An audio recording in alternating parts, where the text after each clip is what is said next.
Hello, hello, hello. How's everybody doing today?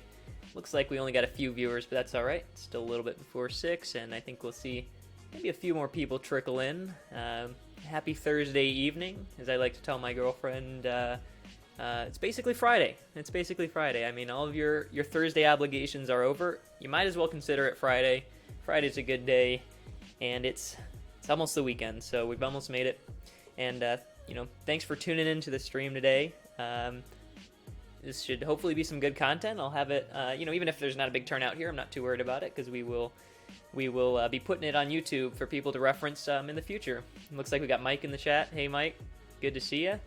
Yeah, this is exciting. I'm gonna wait a few minutes before I kind of like dive into the content, see if anybody else is gonna be coming in here.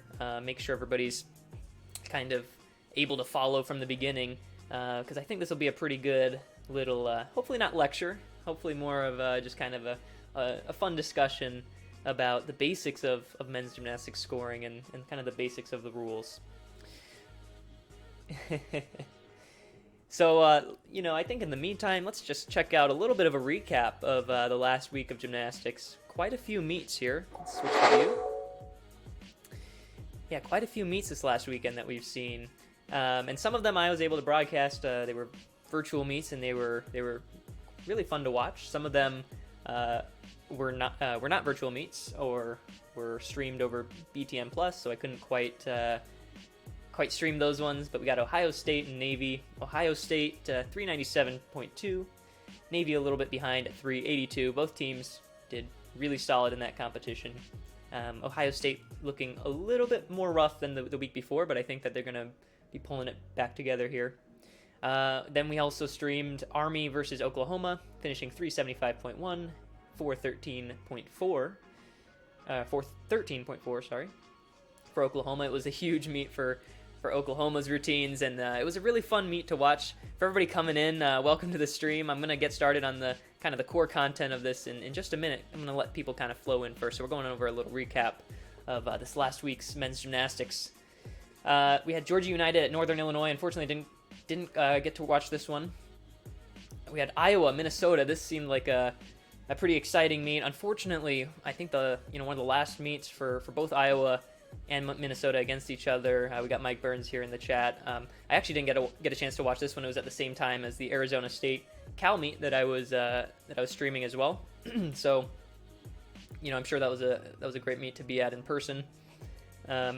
Now, the Arizona State Cal meet was actually really, really fun to watch. 380.9 for Arizona State, 384.8 for Cal, and it was fun to watch because it was a close meet.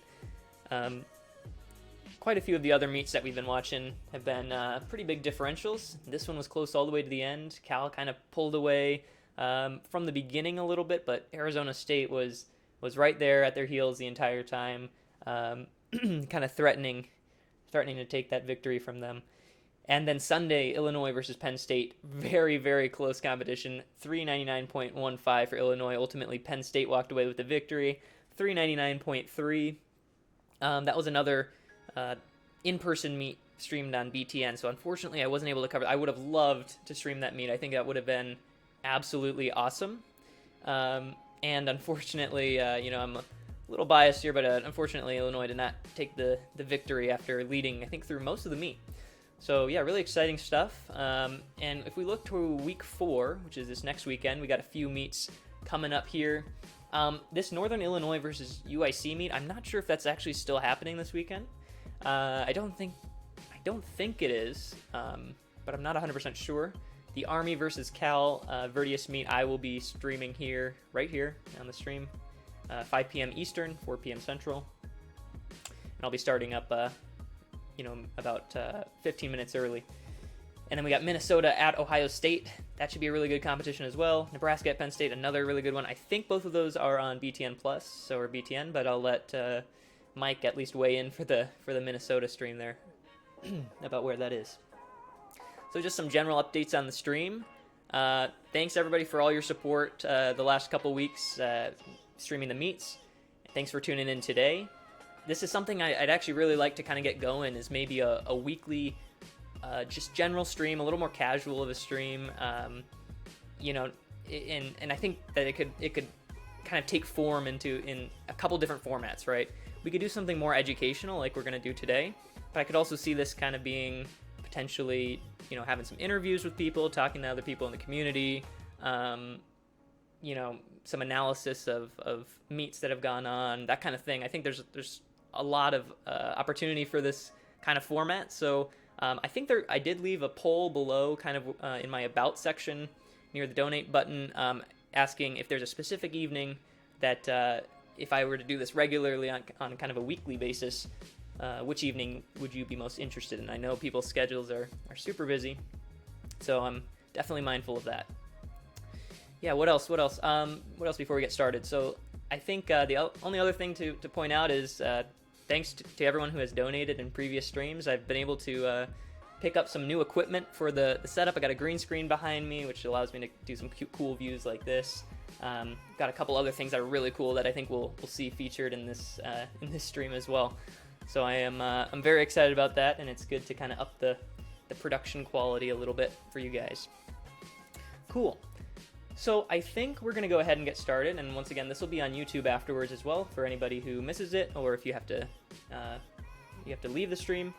But this is really going to be a little bit of an educational session on men's gymnastics scoring, on men's gymnastics rules, and so hopefully, I'm going to try to make it pretty understandable for the layperson who can kind of come in, maybe doesn't know that much about gymnastics or knows a minimal amount, and walk away with a better idea of what's going on the next time they watch a meet. That's really the goal here. So if you guys have any questions along the way, feel free to drop them into the chat, and I will do my best to kind of take a look at those and answer those as they come up. Cool, so let's go ahead and get started.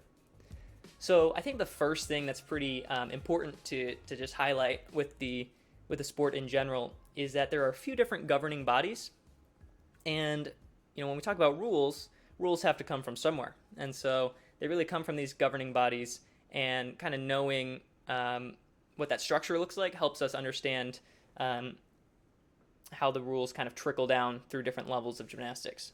So at the highest level, we have what is called the FIG. It's like the International Gymnastics Federation. They govern international competitions, the Olympics, that kind of thing, and they really set the rules that most gymnastics is kind of based on. So if we look at least men's gymnastics, and that's men's artistic gymnastics, that is, although I think they kind of govern all areas of gymnastics. So if we look at FIG gymnastics, they have a website here, and pretty much all of the rules are actually listed in different documents on this website, and we'll be showing you some of that. Obviously, you guys probably don't want to look at all the rules in detail. That's why you're here. So, but feel free to check that out if you'd like. Now, below that, you have something like national governing bodies. USAG would be ours in the U.S., and they could probably impose some additional rules on top of the FIG's rules. But although, normally at that level, so when we're talking about the senior national sort of guys, they're all kind of competing with the FIG rules, and that's because you want these guys who have the potential to compete internationally or at the Olympics. You want them to be prepared for what the FIG rules are. So generally, those are pretty aligned. So when you look at meets like Winter Cup, USAG Championships, which are senior national meets, those are all following FIG rules. And FIG rules are basically what we're going to be talking about in today's video. Trickling down from there, you see some subsets of the rules. For example, I think a great example is the NCAA. Most of the rules are based on FIG rules, but there are some slight exceptions, slight changes. Things like stick bonus is one of them. There's quite a few. Just little deviations that kind of tailor the rule set for that specific group of individuals. So the NCAA is a really good example of that. And then further down, we could look at something like the JO program, the junior program here in the U.S. Other countries have their own versions of it. And typically these junior programs will have pretty significant differences to the rule sets. They're kind of, maybe based on FIG to some extent, and then they're heavily changed to be kind of completely different. And I'm not going to really go too much over the junior rules in this video. We may, potentially look at that in the future. The NCAA, I'm also not going to look at too much, but I will highlight some differences as they come up. The NCAA is pretty close to FIG, but there are some differences. So I think the other thing worth mentioning is that when I say FIG rules, there are senior FIG rules and there are junior FIG rules. And I'm mainly going to talk about senior FIG rules here. The junior FIG rules, there are a few exceptions, but they follow the senior FIG rules pretty closely. And the senior FIG rules are really kind of what you're going to see at like the Olympics, at big international competitions, and big national competitions. So I think they're the best place to start. So let's go ahead and start with that. So, and I want to try to break this down pretty simply so that really anybody can understand it. Now, I think the first thing that's worth pointing out when we talk about any FIG rules here is the FIG code of points. If you go to Google and you look up FIG MAG, which stands for Men's Artistic Gymnastics COP, code of points, and you just hit enter there, it should be like the first or second link that comes up. And it's just a PDF, and I already have it up here. And if you look at it, it's pretty long, and it pretty much lists out all the rules for men's gymnastics. So if you've never seen this document, this is a great place to start if you really want to dive into the rules kind of on your own.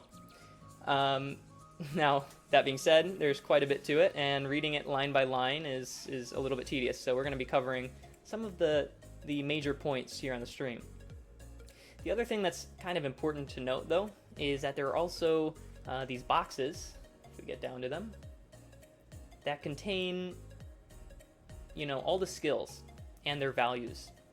So for each of the 6 events, you can see every skill that is a recognized skill by the FIG that's going to get value.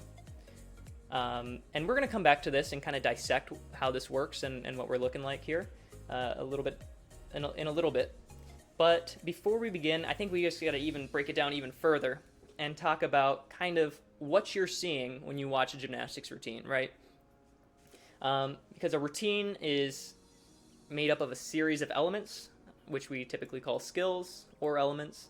The skills here are in the box. And when you're watching the gymnastics, this can be a hard part for people who aren't involved with the sport. When you're watching gymnastics, you kind of got to break it down into the individual elements. And that can be tricky. That can be very difficult. And so I think for most of this video, I'm going to be using floor exercise as our example because I feel like floor is kind of an event that anybody can kind of watch and understand where the different skills are. And so I'm trying to think of the best way to do this. I don't exactly have like a lesson plan listed out in front of me or anything or a script. So I think what we're going to do here is we're just going to watch a routine. And what I'm going to do is I'm going to kind of pause the video at every element in the routine, every skill. And I'll show you kind of why I'm doing that later on. So let's just go to YouTube, and there's a nice, pretty big repository of routines all over YouTube. So let's look up men's floor exercise routine. We'll try to find a regular, or like a pretty straightforward one. Maybe an NCAA routine would be quite nice.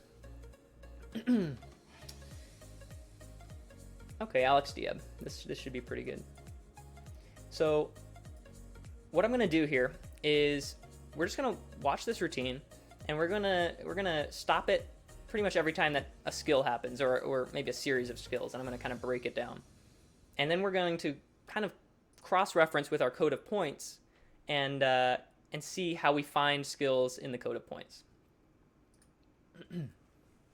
And I'll be sure to mention some other intricacies to the scoring in a little bit, but I think it's worth just starting with breaking down a routine. So you can see already in the first pass here, he's done a couple skills. He does a front handspring, and then he does a front layout with 2.5 twists, which is often called a Randy.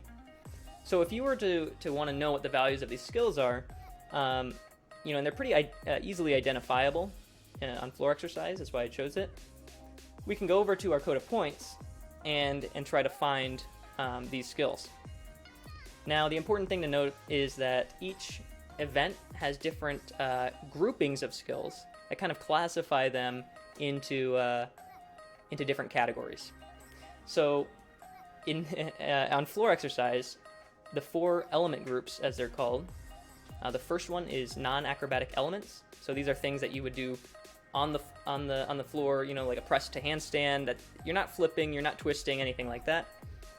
You might do an L-sit, for example, here, which is an A.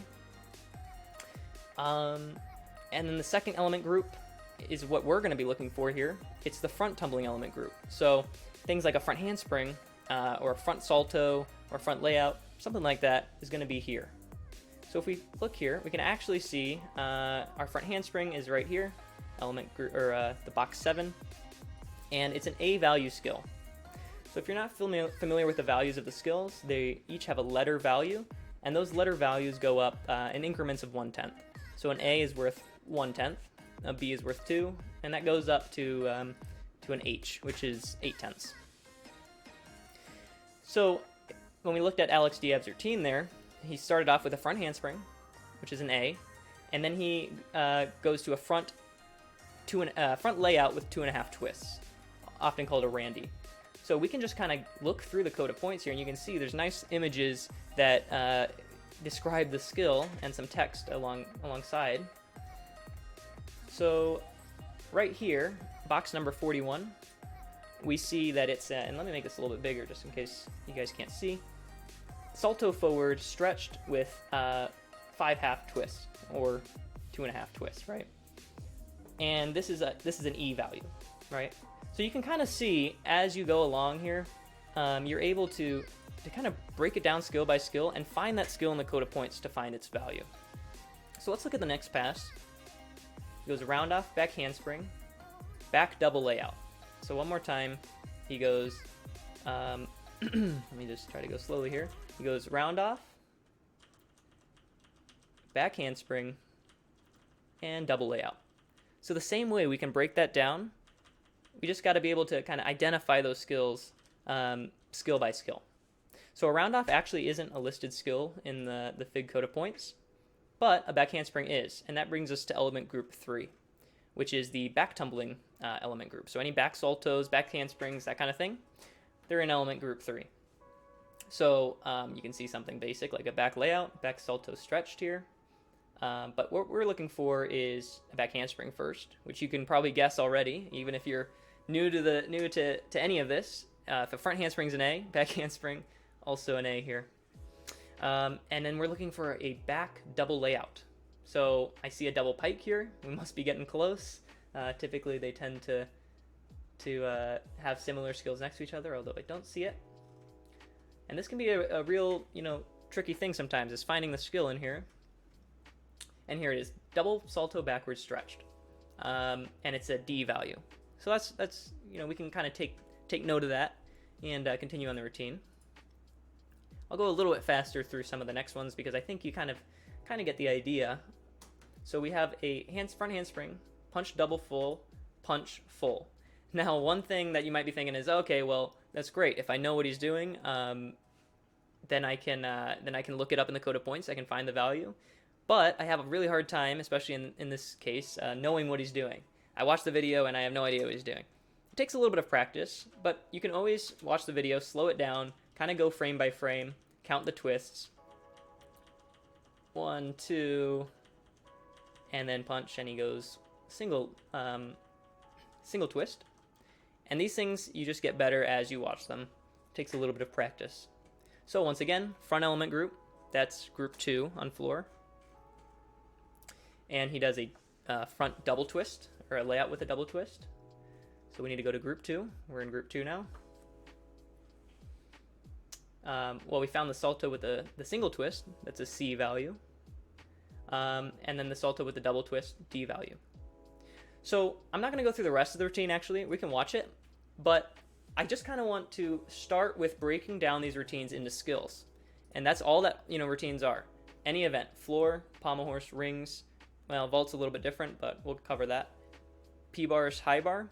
They're all just built up from individual skills, and all of these individual skills can be found in the code of points. So when we watch the rest of the routine, now we can kind of break this down. Okay, he did I believe that was a back 2.5 punch front layout. This, like I mentioned, this would be in a group 1 skill. It's not a tumbling skill. It's kind of like an on the ground skill, a non-acrobatic skill.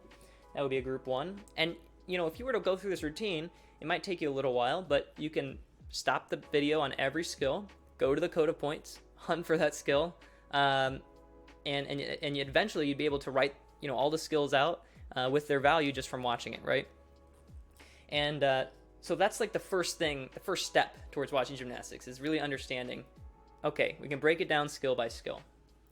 So after that, what comes next? Well, when we look at a gymnastics score, it's built off of two main components.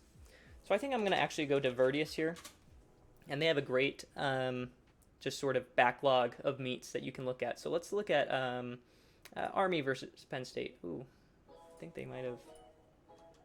Did they make it so you have to log in?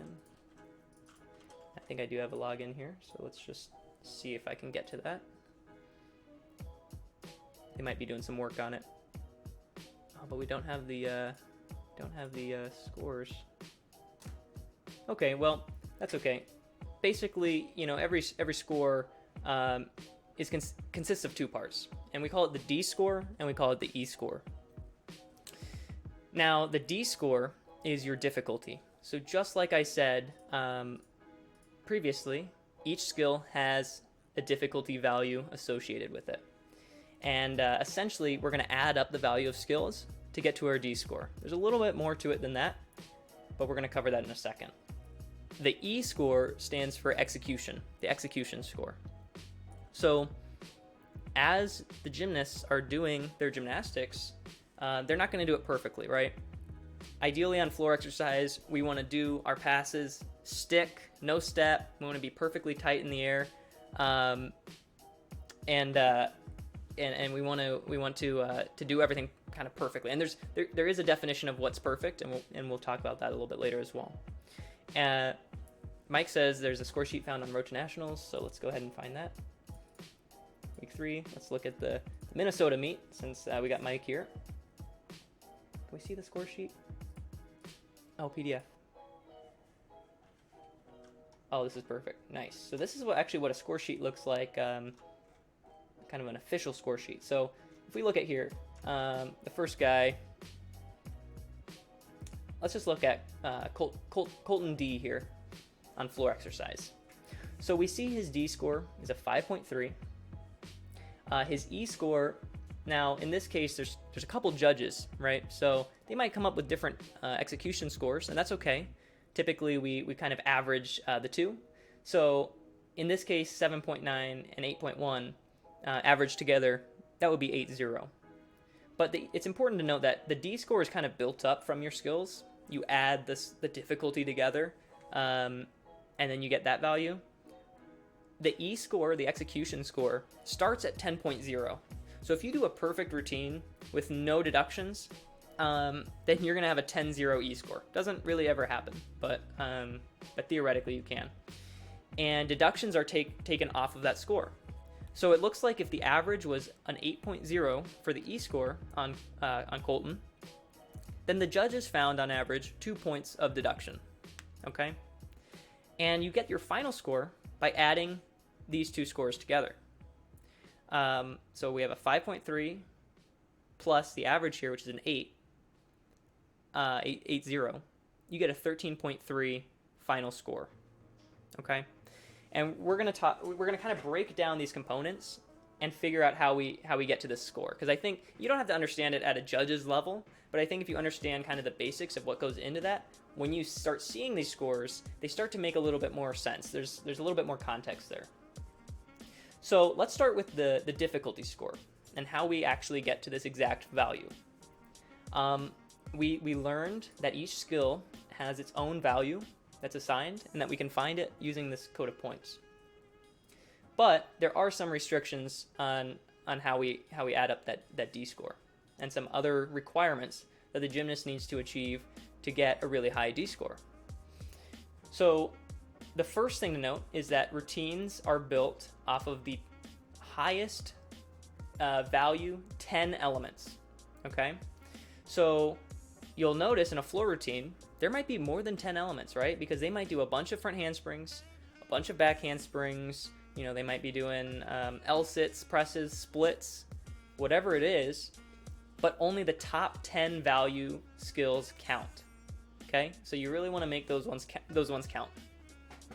And likewise, you actually have a minimum amount of skills that you need in your routine of any value. So you need 7 skills in your routine. And I think of it as 70 is like a passing grade, right? You get that C minus. That's exactly the same thing in gymnastics. You need 7 skills. And so, if you think about it from a judge's perspective, they write out all of the skills that happen in the routine as it's happening. And then afterwards, they come back, they put values on the skills, and they count up those 10 highest skills, right? But there's a little bit more to it than that. And that's where these element groups come into play. They're not just categorizing the skills so that it's nice to find in the code of points. They actually play a part in the scoring of gymnastics. So it kind of works like this. Essentially, each gymnast or a gymnast needs to have at least one counting skill in each of these element groups. And if they do that, if they have one counting skill in one of these element group or in each of these element groups, they get 5/10 in difficulty score for each element group that they have a skill in. So let's just pretend, or let's think about Alex Diab's routine, right? We saw him do that low, what's called a Maltese on the floor exercise, and that's a strength skill. That's a group 1 skill. So he gets his, it's a C value skill if I can find it. It's somewhere in here. It's a C value skill right here, also called a swallow. It's a C value skill, so he gets 3/10 for that. But he also has now fulfilled his element group 1. And you'll hear me talk about that on meet streams. Oh, that's a group 1 skill. And this is what I mean by that. So he gets that 5/10 there additionally. Then, same thing with group 2. We saw him, that's the forward tumbling elements on floor. Remember we saw him do that front handspring, that front double full, and those passes. So he definitely has a group 2 skill. So he gets another 5/10 in addition to the value of those skills. Element group 3, same thing. But for back tumbling, he did that back double layout, so he'd get the 5/10 for that element group. Right now, just on these 3 element groups, he's got the value of those skills added up, but then he also has now 1.5, right? 3 element groups, 5/10 each, of additional value on his D score. And then the last group on floor is a little bit unique. It's dismounts, but you'll notice that you're able to dismount with another tumbling pass, right? So there's a little bit of overlap between a group 2 and or group 2 or 3 and a group 4 skill. So as long as you kind of do your last skill as a tumbling pass, you pretty much get the dismount credit. There's some technicalities there, but they're not worth going into. So, as a judge, when you're adding up so you add up your 10 highest skills, right? And then as long as they've done at least one element in each group, then you're pretty safe to add on 2 points of additional value into the D score. 5/10 for each of the 4 groups, right? Now, there's also a limitation to how many skills you can do in each group as well. And right now, you can only do a maximum of 5 skills in each group. So let's say you really, really, really like front tumbling. That's your thing. So you load up your routine with front tumbling passes, but you can only do 5. If you do 6, you end up dropping one of those skills, and you drop the lowest value skill. So let's say you have 5 really solid front tumbling passes, right? And then at the end of and then somewhere else in the routine, you do a front layout, which is only a B value. It's a pretty simple skill, or a front tuck even, an A value skill. If that's the lowest value skill, and that's your 6th group 2 skill, then the judges are just going to cross that out, and that's not going to count for value in your routine. And the same goes for, let's say you only had 10 skills. You only had 10 skills in the entire routine, but 6 of them are front value skills. Well, you would, front flipping skills, group 2. Well, you would only have 9 skills counting in your routine, because one of those it would have to go, right? It would have to go. And so pretty much all of those elements come together to form the D score. So that's the element group value, typically 2 points on a routine, not always, right? If you don't do an element group, and usually that's not intended. Usually gymnasts know that you need to do all of the element groups, but let's say you only have, one skill in one of the element groups.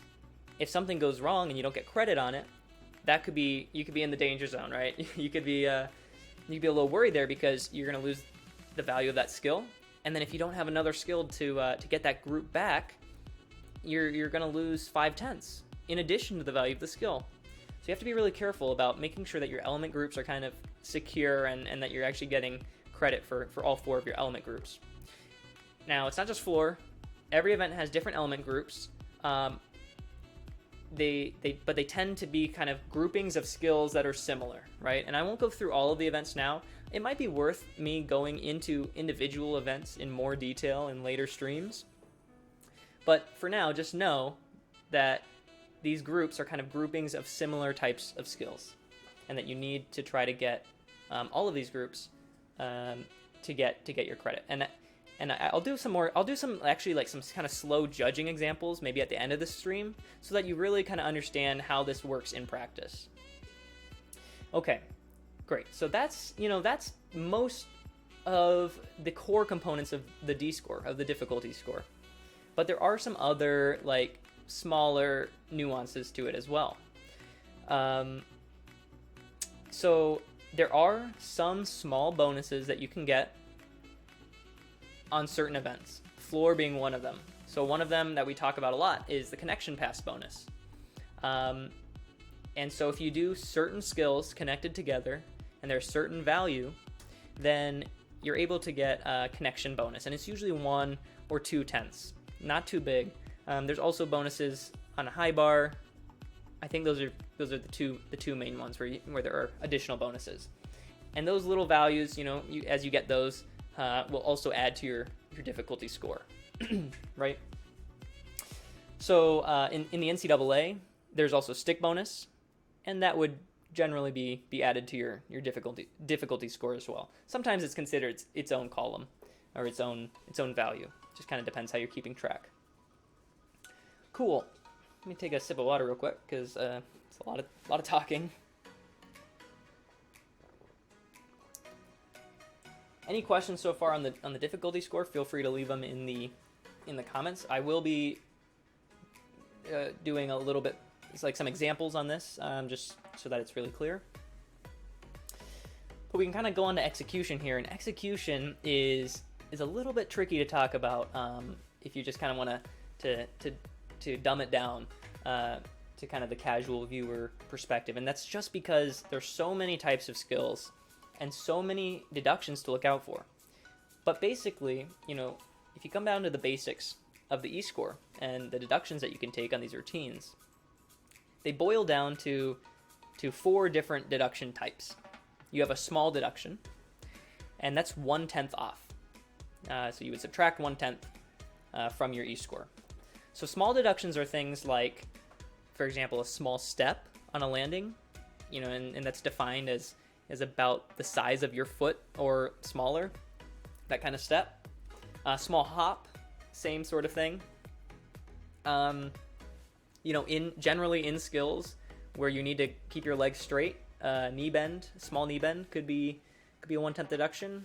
Flexing your feet is a 1/10 deduction or a small deduction. Things like that. So small things there. And if we look at some examples, I can kind of call out what some of these small deductions are. Something on floor that you might see is twisting, and your feet are kind of twisted up in the air. That could be a small deduction there. The next deduction type is, you guessed it probably, medium deduction. So these are not huge deductions, but they're definitely more distinct and bigger than the 1/10 deductions. And medium deductions are 3/10 deductions. So they're often called just 3/10 deductions or taking a 3 or something like that. Now, things that are medium deductions is, well, you guessed it, maybe like a bigger knee bend, right? Maybe you actually can't have a 3/10 toe flex. It's only 1/10 deduction. On floor, taking a big step or a big hop, 3/10 deduction. If you land with your chest really far down, probably going to get a 3/10 deduction. Any kind of, I hate to say it, but medium size to more major deduction, you're typically looking at a 3/10 deduction. Big split of your legs, if they're not supposed to come apart, 3/10 deduction, sort of thing. Then the next one you can probably presume is the large deduction. It's a 5/10 deduction, and these large deductions tend to be pretty extreme breaks. So or hits, right? I mean, so if you're doing parallel bars and you hit the bars really hard, that's a 5/10 deduction. If you have a major knee bend, right? If your legs are supposed to be straight but your knees are like this bent, probably looking at a 5/10 deduction. Things like that. If you're on floor exercise, you land your pass, you're showing all of your support on your feet, but your hands kind of slap the ground. No support on your hands, but you just touch the ground. 5/10 deduction. They tend to be much less common than 3/10 deductions, but you really don't want to be picking those up. And then last but not least, we have the fall deduction, which is a 1.0 deduction. So it's a really big deduction. Obviously, if you're falling on all fours and you have firm pressure on your hands, or if you're on your butt or on your back, you're going to get a fall there. And depending on the skill, you could actually lose credit for the skill. So, for example, on a floor pass, if you land not feet first, so let's say you hit your back on the floor and then your feet are hidden, then that's going to be a fall. There could be additional deductions in the air, and you're going to lose the value of that skill because you kind of need to land with your feet first to get the skill value. And of course, this gets a little bit complicated with other events, right? Defining when a skill is completed. And that's part of the issues that you see on some of the, with some of the judging is one judge might see something, if somebody falls on a skill, one judge might see it as, oh, he completed the skill. Another judge might say, oh, he didn't quite complete the skill. And that's something that gets quite a bit more technical in gymnastics. So if you imagine watching a floor routine, in your head even, you could watch for some of these deductions and you could add it up. So if we see, Alex Diab's floor routine and he takes a small step, well, in your head, that's 1/10. He took a small step. Takes a big hop, 3/10, but now we're at a 4/10 running total, right? If he splits a little bit in the air, okay, that's another one. Now we're at a 5/10 running total. And let's say you get to the end of the routine and you've got 1.7 off, so 1.7 in deductions. The E-score for that would then be an 8.3, right? It's 10.0 minus however many deductions you have. So if it's 1.7, take that off the top and you're left with 8.3. And you add it all together with your D-score and you get the final score. Another way that you can kind of think about it that most judges use that's a little bit easier to kind of do math with is instead of like getting that E-score of like a 7.3, that's not too nice to think about. The other thing you can think about is, let's say you calculate your D-score, right? And it's a 5.0. It's a 5.0 D-score. Well, you could just kind of say that the start value is the 5.0 plus the 10.0 for a perfect E-score. And you could say the start value is a 15.0.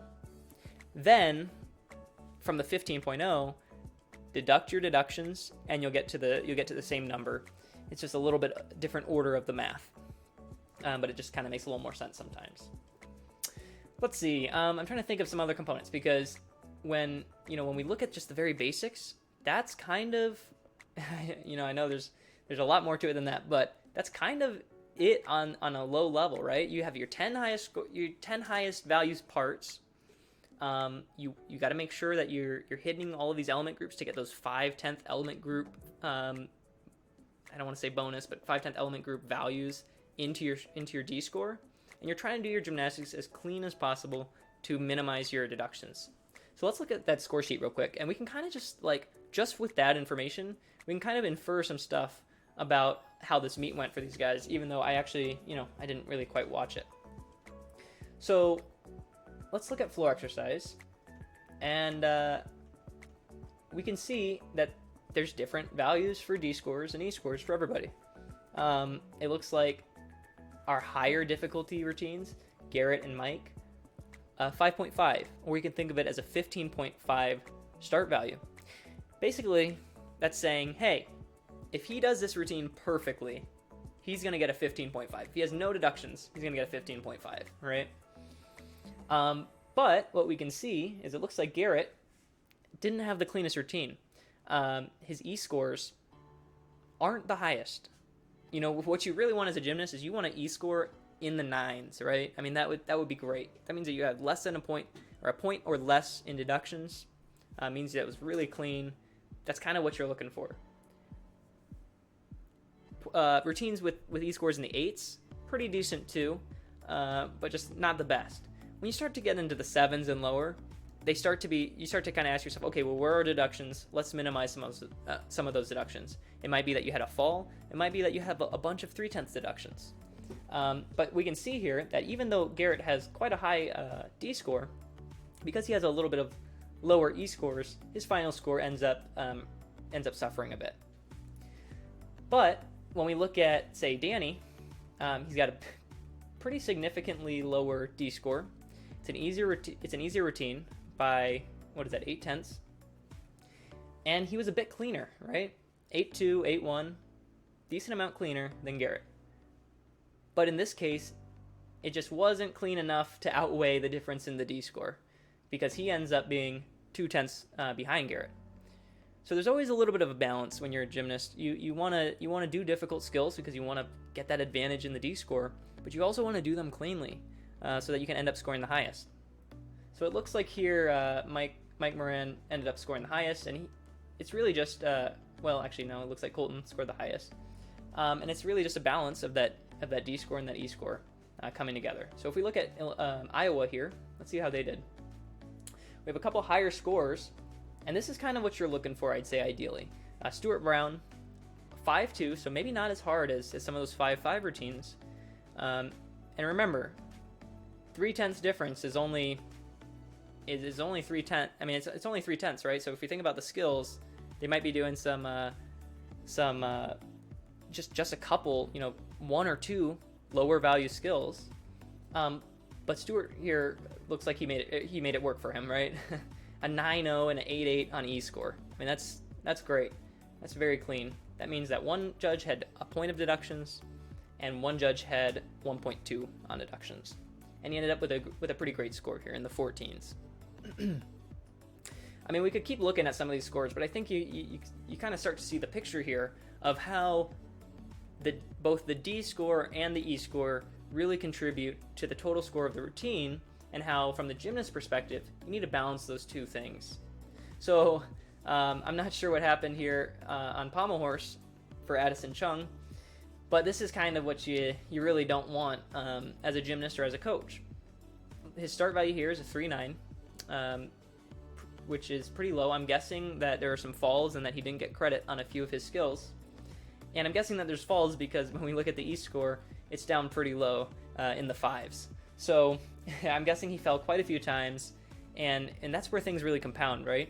If you get falls and you're losing value for skills, you're taking a hit in the E score, and you're taking a hit in the D score as well. And Mike's saying, don't look at Tyler Davis's score on high bar, so you know exactly what I'm about to do here. Yeah, if we look at Tyler's score here, I'm not exactly sure what happened. He might not have finished the routine at all, maybe.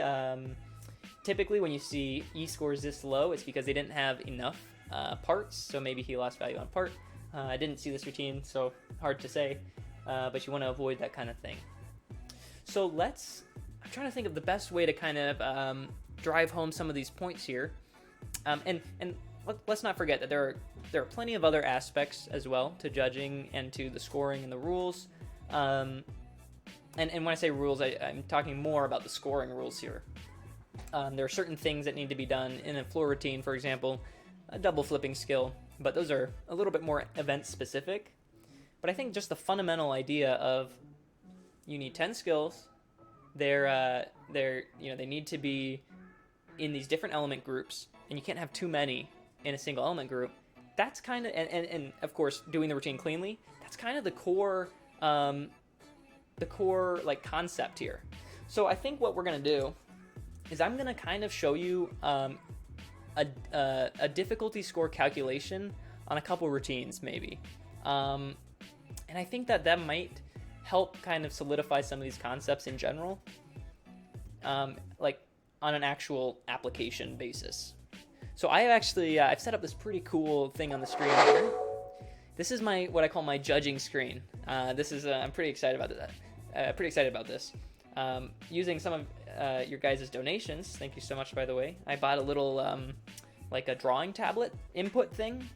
And so you can see the bottom half of the screen here. I'm actually able to write, and we'll see how it goes. I gotta tweak some settings, but and I'm gonna kind of not quite live judge a routine right now, but I'm gonna kind of go through a routine. I'll pause it after maybe every pass or a couple skills. I'll kind of write down the skills here, and then we're gonna kind of add it together, just like how a judge would be adding together this routine.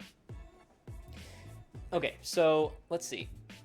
Let's find a good routine here. I'm gonna go to Road to Nationals. They have, this is the other thing. If you don't know, Road to Nationals is a great resource. You can find videos of lots of routines.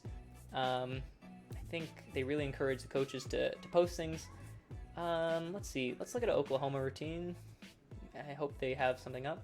And we'll do floor exercise because it's, I kind of want a simpler routine though. I'm trying to think.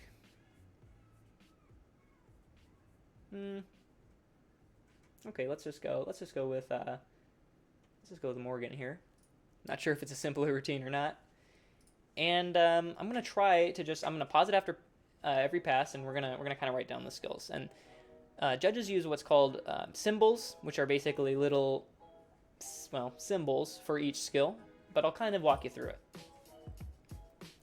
And I'm only going to be focusing on the D score here. Let's just focus on one thing at a time. This will be the D score. So only concerned with what skills he's doing and what the difficulty is. And I wasn't watching, but I think I know what he did, but let's go back here. I was focusing on my pen. All right, front double full. Okay, hang on, my pen. I got to work out the kinks with the tablet here. So front double full punch Branny. So how a judge might write that is he might write it something, how I would do it is something like this. Front salto with 2 twists plus a Branny. And that way the plus, I know that he's doing it in one pass, right? And if we go into our little code of points book and we hunt for these skills, we'll be able to find the values and the element groups that correspond, right? And I'm just going to save us some time hunting because I know the value of these skills. So front double full is a D value skill, and it's a group 2, right? So if you're judging, you might write D2. That might be how you do it. Every judge does it a little bit differently. And then a front Branny, or a front layout with a half twist, is a B value skill, and it's group 2 as well. Now, I'm not going to go into the details here, but there's also a connection pass bonus for this sequence of skills, so I'll just write a little plus. And then we can go on to the next pass. Let me just put on I've got a little like glove so that I can write on this tablet. Put that on. Cool. And I envision some pretty cool applications with this tablet moving forward when it comes to doing some sample judging or stuff like that. So we'll see how that looks. Let's watch the next pass, and then I'll write it down afterwards. So round off back handspring, tuck double double. So I don't have a symbol for the round off because it's, like I said, it's actually not a big skill. But we might have a back handspring, and then a tuck double double. There's a couple ways to write it. I have a double salto here, which it's kind of hard to see with 2 twists. And then it's tucked, so something like that. There's different symbols for everybody. It's really whatever works for you. And once again, we can kind of go back to the fig code of points. By the way, a double double is just a double salto or a double backflip with 2 twists in it. Okay, and we can hunt down these skills and find the values and find the element groups. And I've already done that, so I'm just going to go ahead and the back handspring is an A, and it's a group 3. And the double-double is an E, and it's a group 3 as well. They're both back tumbling skills. See? we already kind of are learning our element groups, right? Just by looking at a couple routines here. So let's keep watching, and let's see what he does. Next pass, round off, back 1.5, punch Rudy. So I might write something like, once again, the round off isn't a skill, so I wouldn't write it, but something like back 1.5, punch Rudy. And a Rudy is a front 1.5 laid out. Once again, we can look this up, but I already know it. So this is a C, group 2. Sorry, group 3, back 1.5. And a Rudy is also a C, group 2. Great. I was like blinking for a second there, but we're good. I'm like focusing on quite a few things at once. So let's keep going. Let's keep going a little bit faster here.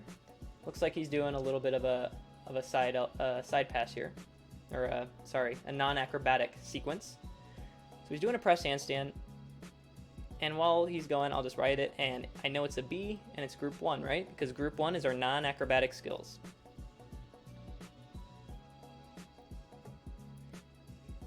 Now he has a back 2.5, punch front full. So as a judge, I might write back. This kind of signifies a back salto, right? Front salto I do the other way.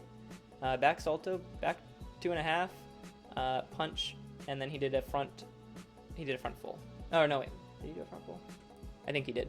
I'm already forgetting. All right, so back 2.5. We could look it up. It's a D value, and it's a group 3. And then he does a front full, which is C, group 2. And he gets another connection bonus on that. I didn't really cover that, but there we go. Let's continue in the routine. I think he's probably coming up to maybe 2 more passes. This is probably something like a back double full. Yep, called it. That's the other thing, is that this stuff seems really hard to some of you guys, and it is very difficult to watch these routines and to. Oh, Mike says I froze. Can you guys still see me okay? I hope. Anybody else out there? Did I freeze?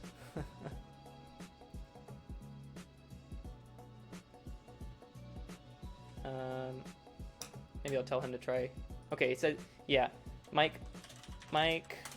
try reloading the page. Sorry about that, guys.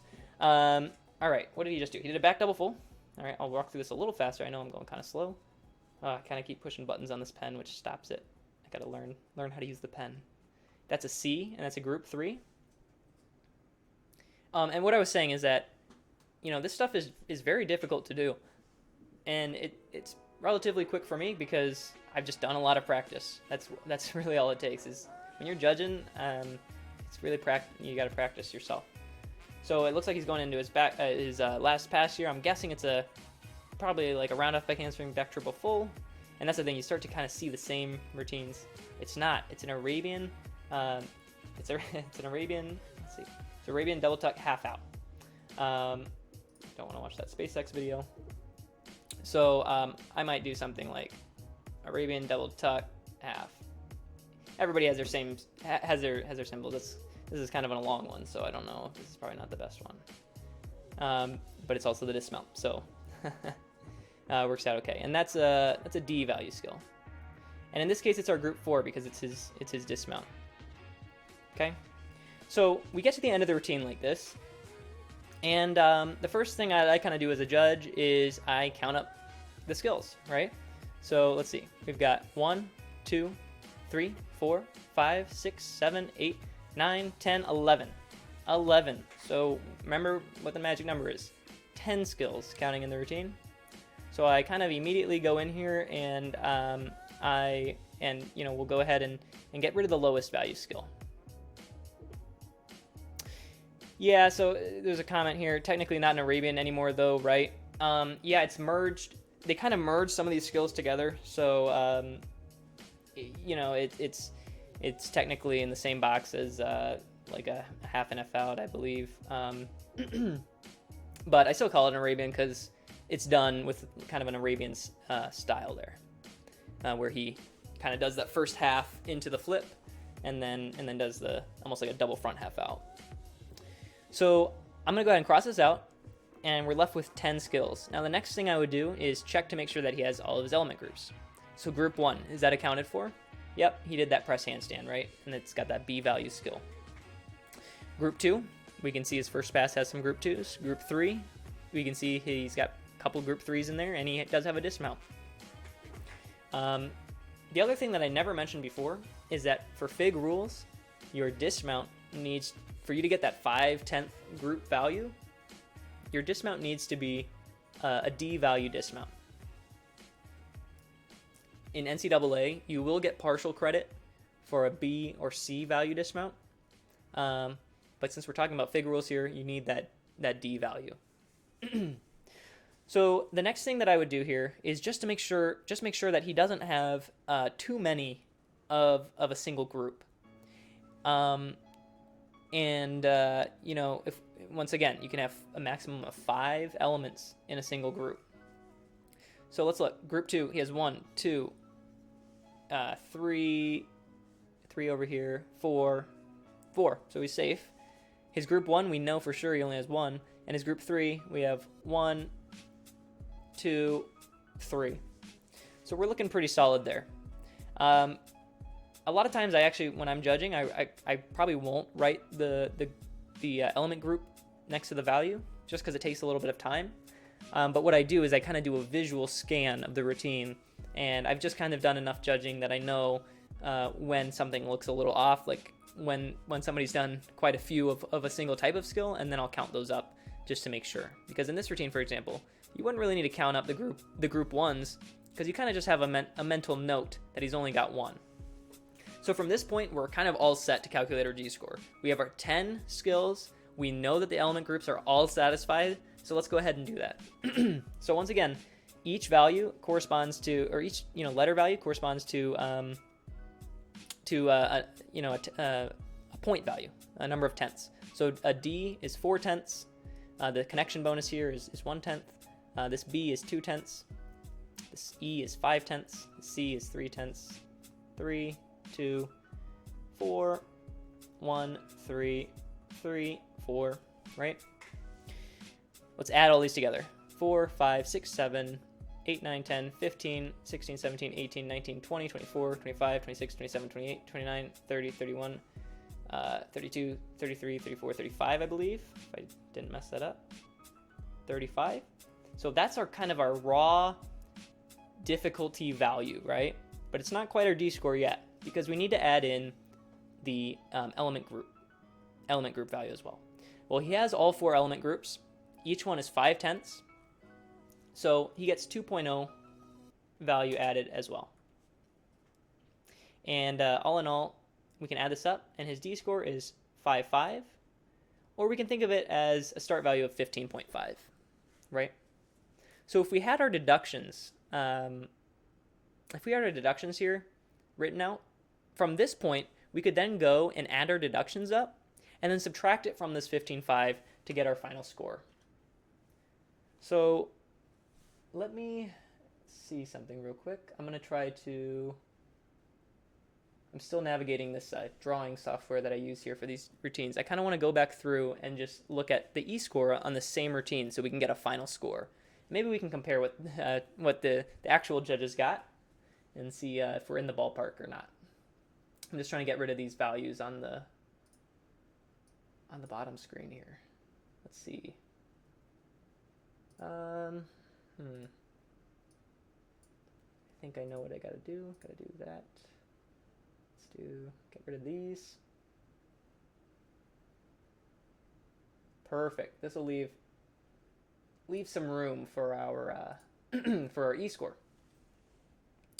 Okay, let's watch the routine again, and let's kind of do a similar thing where we talk about what E deductions are on this routine.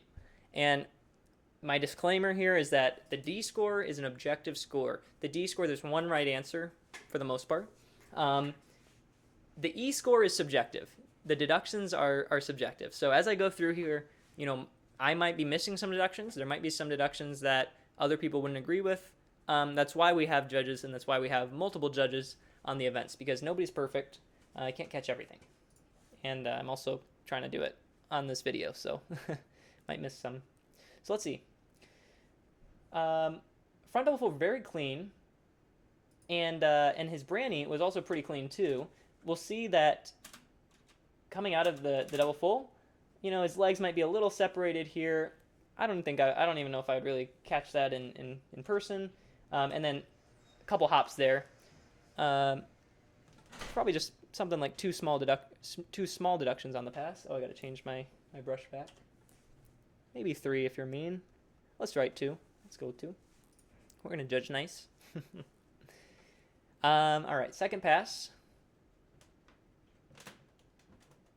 Pretty clean there, really. In the air, it looked pretty clean to me. The back handspring, I saw a little bit of a split in the legs. Well, it wasn't too big, but I'd probably take a 10th. If we look in the air here, he's keeping his feet together pretty well, which you don't normally see. He's got a little bit of flexed feet, and then he's got a little bit of a hop there. So maybe we definitely have a 1/10. Where's my brush? There it is. We definitely have, a 1/10 on the hop, and then let's say 1/10 in the air for those feet flexed, and I won't take any on the back handspring. All right, so let's see the next one. So far, this is a really clean routine. Oh, I'm looking at the wrong screen here. It's kind of hard to see. Looks like his feet might have been a little flexed in the first flip, and then if you were watching closely, it looked kind of like he's stuck, but he really moved his feet there. So I'd say, we got 2/10 on this pass. Maybe 1 here, 1 here. Let's check out the press. Presses are relatively easier skills, so you'd hope that they'd do them without deduction, but sometimes you get some problems. Well, got to make sure it's 2 seconds. 0, 1, 2. He's good. Very nicely done. Back 2.5 punch front full coming up here. Very clean. Very clean. Small hop there. I think really just the hop, personally. Back double full. His feet were a little apart on the landing, but he brought his heels together, so I think he's good. He was pretty clean in the air, too. Maybe there was a 1 in there, but I think he looked pretty good. And a slight in-air deduction, and then a slight step on the landing. Something like that. Seems pretty reasonable for that routine. So if we just add up these, and you can see he only has a few small deductions. This is already looking really solid. 1, 2, 3, 4, 5, 6, 7, 8, 9/10, and that's great. That's a 9-1 E score, or 9/10 off. So 50 or 15.5. I don't have a ton of room over here, but 15.5 minus 9/10, and we get a 14.6 final score. So I hope, and let's go. I'm just kind of curious. Let's go ahead and see what they had on the routine. They had a 14.3, so it looks like I was a little generous. Maybe some of those little back handspring splits that I said we won't take, maybe they took them, right? 14.3. So it looks like, I'm the nice guy today. That happens. But that's not really the point. The point here is just you get a general idea of where these scores come from and what this kind of looks like from a judging perspective. And so I hope this has been, pretty straightforward on this routine. Let me know if you have any questions or if you came up with a different E-score on this one. But I think we can go ahead and let's go ahead and try another one, but maybe not on a floor routine. Let's look at something else, just to show you how these concepts kind of convert. And we won't go, that's the thing. We won't go into a ton of detail about whatever event. We'll look at pommel horse actually, since it's the next event. But we can kind of follow the same process to get the score for really any event, except vault. Vault's a little bit different. So let's look up. Actually, let's go back to Road to Nationals. Let's find a nice routine here. Not too tricky. I think some of these OU routines are pretty solid. Alan, how's Alan looking? I want it the full screen. Need another drink of water. So before we get started, let's on this routine, let's talk briefly about the pommel horse the pommel horse element groups, because I think that's kind of the one thing that we kind of need to know before diving in to this routine. And pommel horse, I will admit, is much more difficult to watch and judge than floor exercise, simply for the fact that the skills are harder to identify. It's harder to tell when one skill starts and another skill stops. And I think that, I could probably do an entire stream just on pommel horse skill recognition, and maybe that's in the pipeline. But let's see what these groups are. So the first group, element group 1, is our scissor elements. So that's, scissor elements, if you're unaware, or when you're kind of straddling your legs and not doing any kind of circular motion. Those are all scissor elements. Group 2, and if you had followed gymnastics several years ago, they've changed these element groups a little bit. But group 2, what it is now, is essentially circling skills that don't move anywhere. They don't travel. Okay, so things like Russians, things like flops, and these are all kind of some more advanced skill lingo going on. But basically, anytime you see them do a circle element and they're not moving around the horse. It also includes some types of handstand elements that come back down, but you don't see those too often. Element group 3 is kind of the opposite. Any circle element that does travel is element group 3, and I'll call these out as we see them in the sample routine. And then element group 4 is just like floor, dismounts. And pretty much every event, element group 4 is your dismount. The only difference on pommel horse than floor is that on floor, you can do kind of any tumbling pass as your dismount. On pommel horse, there are specific dismounts, right? There's specific ways to get off the horse. And typically what you see is Russian dismounts or handstand dismounts. And it looks like Mike's got to leave here, so thanks for joining in, Mike. And so let's go ahead and take a look at a pommel horse routine and do the same thing that we did on floor. I'll just break it down. I can show you maybe a couple of the skills in the code of points, trying to find them since they are a little bit more difficult to recognize. And then let's get a calculated score here. All right, let's get started. So I'm gonna do maybe a little bit of it live and then pause, just because it's not as well defined as passes on floor. So we have a Mikulik style scissor, and then a C value scissor. Still getting used to my my little tablet. So once again, I use X as my scissor notation. This first one is a scissor full turn with a travel all the way across the horse. It's a pretty popular skill. So he's doing the scissor. He's going across all the way. And here's the thing, even if you don't know this skill or you're not too familiar with pommel horse, watch it in slow motion like I'm doing. Come over to the code of points, scissor, group 1, right? Or even if you didn't know that group 1 is the scissor, is the scissor group, you come in, you start seeing all these straddles on the screen, and it's like, oh, okay, this is pretty similar. Well, what did he do? He did a bit of a turn, and he went across the entire horse. So if we look here, he's not traveling here. He's not. Oh, this guy's kind of traveling, right? And if we read it, scissor forward with hop sideways from one end to the other. That looks pretty close. But and this is where you gotta practice looking at some skills here.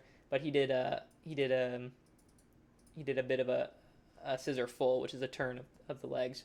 And so he did this element right here, D value, right? So I'm going to add that to my little routine, or my little sheet here. D value, group 1. And then C value, group 1, was the second scissor. It's from the leather in, half a travel. Oh, that's not it. Let's close out some of these tabs. Okay, so this is the second skill. It's a C scissor. And then he gets into just some basic scissor or circles, right? Well, I have a pretty easy notation for that. It's a circle. All right, so now he does a more or a check care. I write CK for check care. And now he's doing a flop sequence. So this gets a little bit more technical. So I won't go into details too much. We can save this for a pommel lecture. But let's see. So he goes check here. Then he goes loop. Oh, actually, he doesn't do a flop sequence. He does a single pommel loop. So I've written that down. And that single pommel loop there, the check here, is actually, I guess I should back up to the circle. The circle is an A value skill. And since it's a circle element that doesn't move anywhere, it's a group 2. Same thing for the check here, but it's a B, group 2. The single pommel loop that we saw is also a B, group 2. So if I'm judging this, I can already, in my mind, think during the routine, he's got kind of a few group 2s, so we got to be careful for that. Make sure he doesn't do more than 5. So let's watch this again. So now he goes into this 2/3 Savato, and then he goes into a C Magyar and a D Savato. So for those of you who don't know what a Magyar or Savato is, a Savato is when you're traveling backwards, sort of perpendicular to the plane of the horse, or I guess parallel to the plane of the horse. So he does like a half Savato there, and that's a B value. So let's go ahead and label that B, and it's a traveling skill, right? So that's group 3. Okay, so then he continues, and he does a Magyar, which is a forward travel, and he does a version where he steps on the pommel, goes to the other pommel, and goes to the end. So once again, I won't get too much into the details of the nuances between skills, but that's a C. And then he does a full Savato, which is a D, group 3. They're all traveling, right? They're all circle skills that are moving across the horse. Now, it's also important to note when you're watching these routines, or if you're judging, that you got to capture some of these things like loops, right? He does a pretty basic loop. That's an A, group 2. And he finishes up with this D dismount, handstand dismount. You could find that in the code of points as well. I'll just write a D because I know it's a dismount. It's the last skill. So D, group 4. All right. So quickly, I'm going to count up these skills. 1, 2, 3, 4, 5, 6, 7, 8, 9, 10. Perfect. He already has 10 skills exactly, so we don't need to do any messing around with eliminating skills.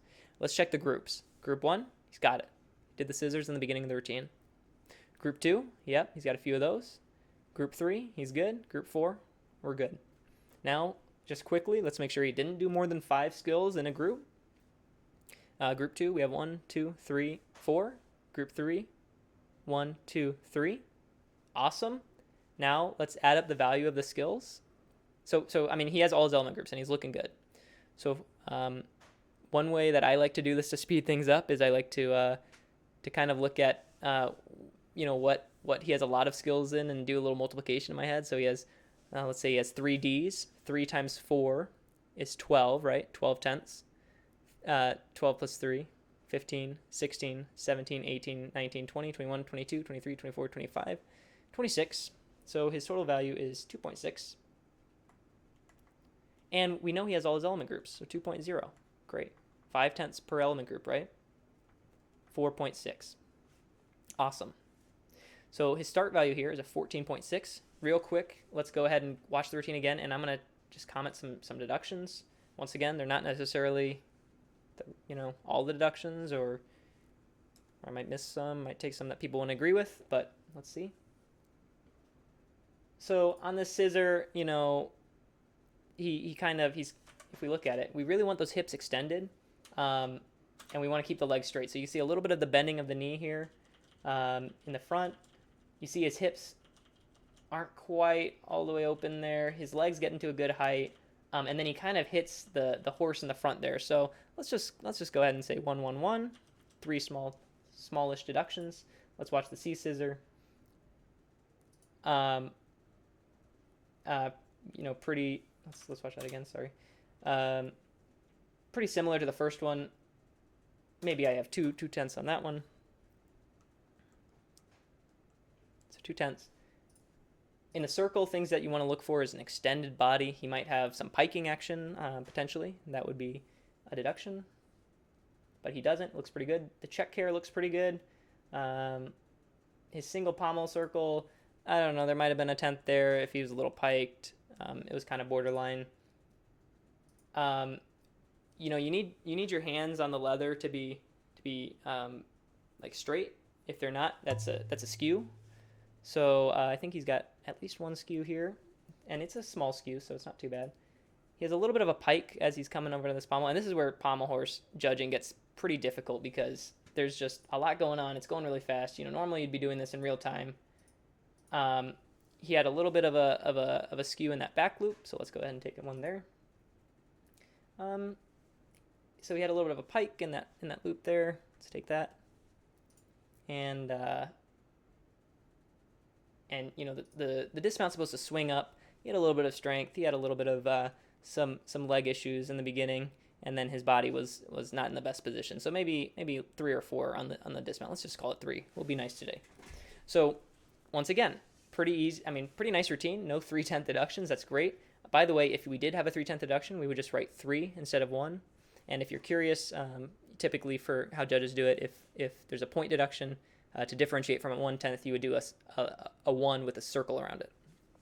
But let's count this up. 1, 2, 3, 4, 5, 6, 7, 8, 9, 10, 11, 12, 13, 14, something like that. And I think we were probably going to end up a little bit nicer than the judges, but we'll see.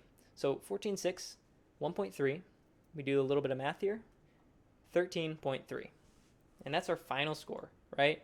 We've got our D score here, 4.6. Our E score, technically that would be the 8.7, but we can also just think of it as deductions, 1.3 deductions, and we get our final value, 13.3. So let's go ahead and see what they had, just kind of curious. Did I close it? Nope. Oh, it's here. And that was Alan. And they had a 13.1, so it looks like we're pretty consistently a little bit light. But that wasn't really the point. The point is kind of seeing how these two elements, the D score and the E score, come into play for just gymnastics scoring in general. And I hope that this has kind of given you a good taste for that, kind of a good understanding on how to look for specific elements that are going on in a routine, how you can find the value of these elements if you so desired, how you can understand some of the element groups that are going on, how that contributes to the D score, and then how deductions contribute to lowering the D score to the final score. So yeah, if there's any questions on this, please let me know. And if not, I think that this is about it. Once again, this was supposed to be kind of a pretty basic type of video for you guys to understand kind of the basic concepts of the scoring, how the score kind of gets built up from the ground. And I hope I've done that a little bit. I know this wasn't maybe the most thought through video, but I think that this will hopefully help some people out, and maybe when you watch the next competition, you'll have a little more perspective on what's going on. So if there's not any questions, I'll wait for a few seconds here.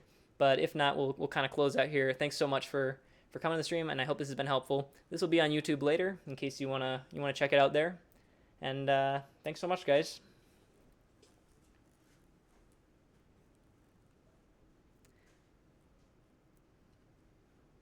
And the other thing is, feel free to follow me on social media and reach out if you have any ideas. I think I want to make this a regular stream. Potentially, I don't know what days work. Maybe something like Sunday evenings, even Thursday evenings, whatever. And just cover different topics. I think it'd be pretty interesting. So thanks a lot, guys. Doesn't look like we have any questions. That's it for today's stream, and I'll see you guys on the next one. Thanks.